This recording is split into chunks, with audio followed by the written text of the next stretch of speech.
If you're reading this, then I have successfully smuggled this message into the outside world. That means there's hope yet.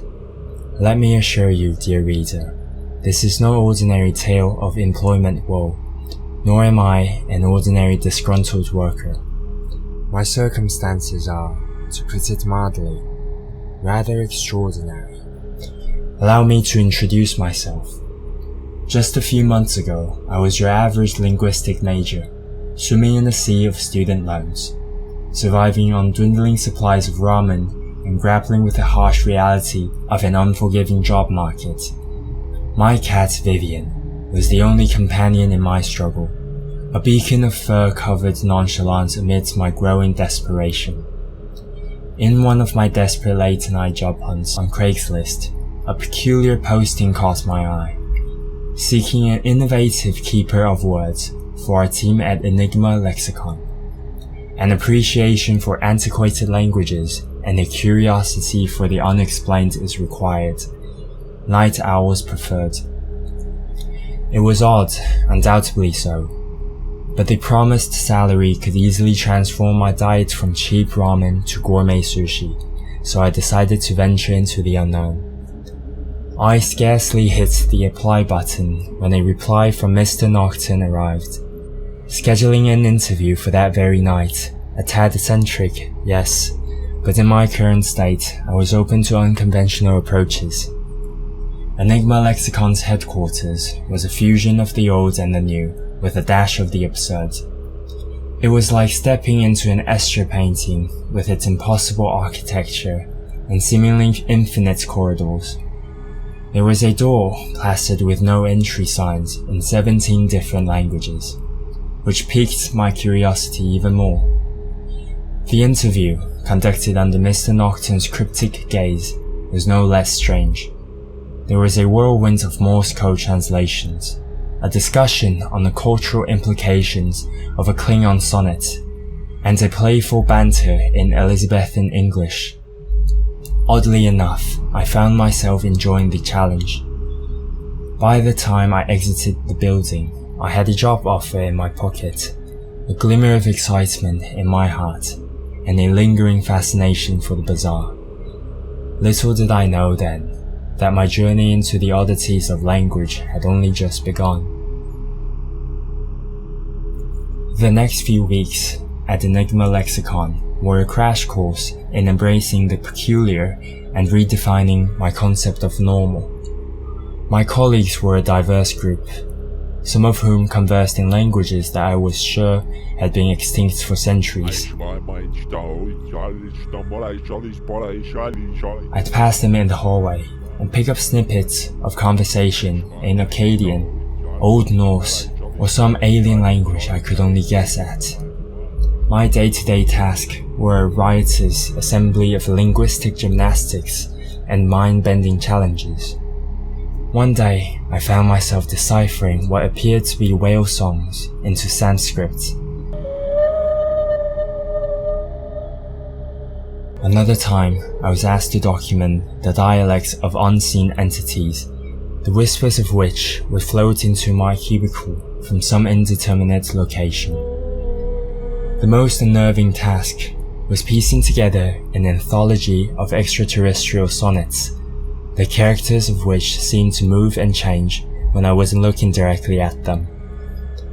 The more time I spent there, the more reality seemed to bend and warp within the building.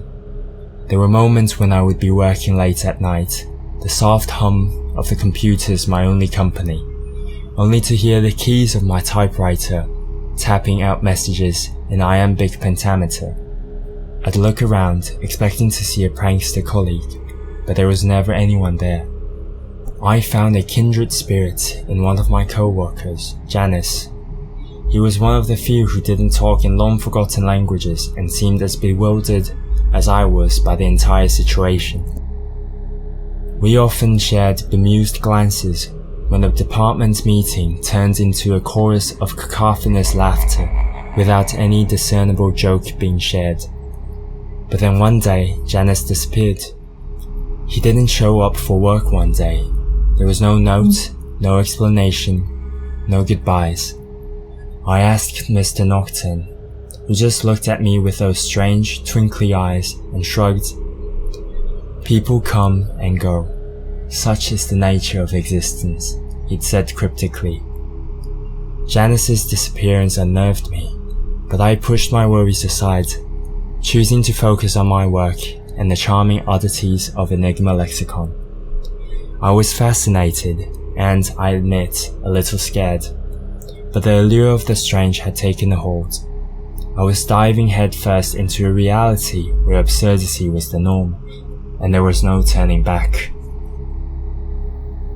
With Janus's empty seat haunting me like a spectre of unspoken secrets, I couldn't sit idly by. The vacant space seemed to challenge me, silently urging me to unearth the hidden truths that Janus had hinted at. His sudden disappearance was the catalyst, setting me on a path that took me deep into the obscured corners of Enigma Lexicon. During the hushed after hours, I ventured into off-limit corridors, my curiosity and anxiety transformed me into a daring resolve.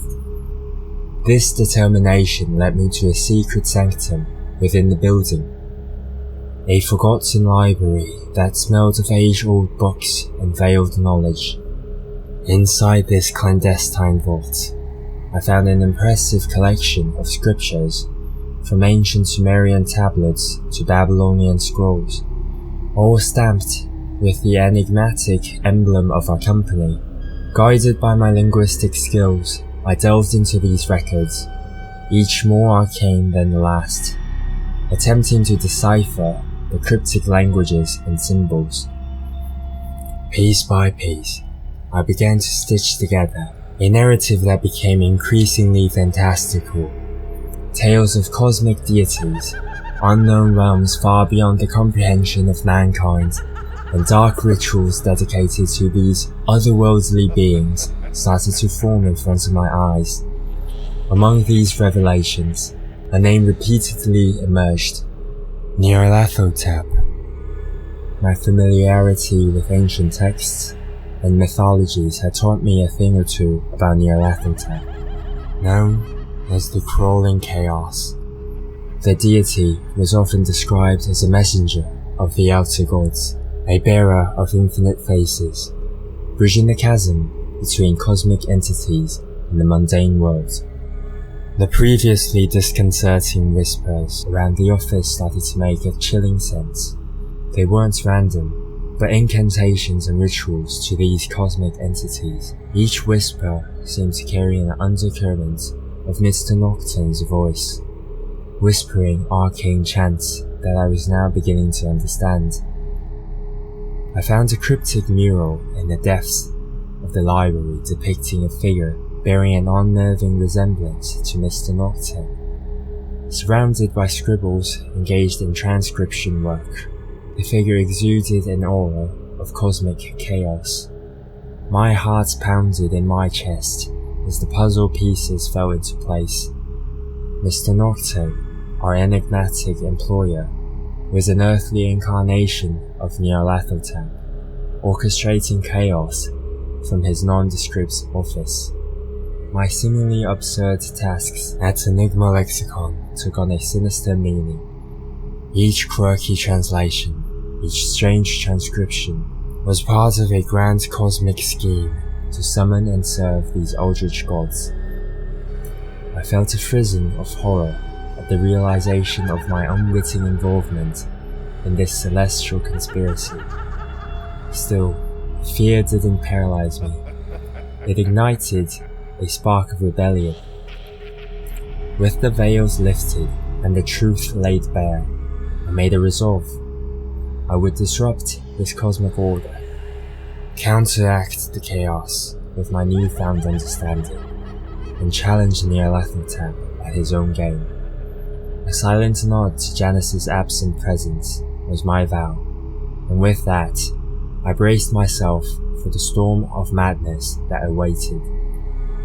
In the throes of a reality that increasingly resembled a psychedelic tapestry, I painstakingly crafted my linguistic defense. I harnessed the wordplay of Carroll, the paradoxes of Kafka, and the dreamlike absurdity of Joyce, creating a potent cocktail of encoded gibberish designed to disrupt the ritual I'd been unknowingly enabling. As the anonymous bard of the bazaar, I spun tales of my experiences at Enigma Lexicon. Each story was a thinly veiled beacon of absurdity, a puzzle box concealing my disruptive counter-ritual. The stories featured such ridiculousness as translating a parrot's squawks into binary code, decoding messages from extraterrestrial sonnets, and documenting the complex linguistic development of an ant colony. The narratives, a maelstrom of humorous absurdities, became a hit online, echoing through the vast corridors of the internet. As the tales spread, the world around me seemed to shudder and warp. The whispers at Enigma Lexicon transformed into hysterical laughter, the boundaries of my world warping in tune with the escalating absurdity. Mr. Nocturne, Nyarlathotep, kept his distance, his knowing grin seemingly acknowledging the silent battle waged in the realm of words. But, as my story propagated, my sanity became the target of relentless trolls. They laughed, they ridiculed, they dissected every word and deemed it the ramblings of a madman. Their dismissive scorn and pointed attacks gnawed at me, the onslaught of doubt slowly eroding my mental bulwark. My posts, once filled with humor, turned desperate. I rambled about the impending chaos, the unseen horrors waiting at the precipice of our reality. I begged for understanding, for someone to see beyond the facade of absurdity, to the dire warning beneath. Yet the internet turned on me. The once amusing oddball was now a madman, they declared, lost to the chaos he so vividly portrayed. When a wellness intervention arrived, orchestrated by Nyarlathotep's human puppet, it was live-streamed for the amusement of the masses. My exit from Enigma Lexicon was met with jeers and dismissive laughter. Now within the sterile walls of a mental institution, I continue my pleas. My posts are a mix of forgotten languages, nonsensical poetry, and increasingly desperate warnings, but the world sees only madness, a fallen internet star spiraling into lunacy. My pleas, my desperate attempt to expose the lurking chaos, are swallowed by the digital sea. My warnings are dismissed as the deranged rant of a broken mind drowned by the indifference of the internet's collective gaze. And yet, even here, I can still hear it. The echoes of Nyarlathotep's laughter, a haunting reminder of the chaos beneath the fabric of our reality. My words, my warnings, may seem like the ramblings of a madman, but, I beseech you, listen, look beyond the absurdity. The chaos is real.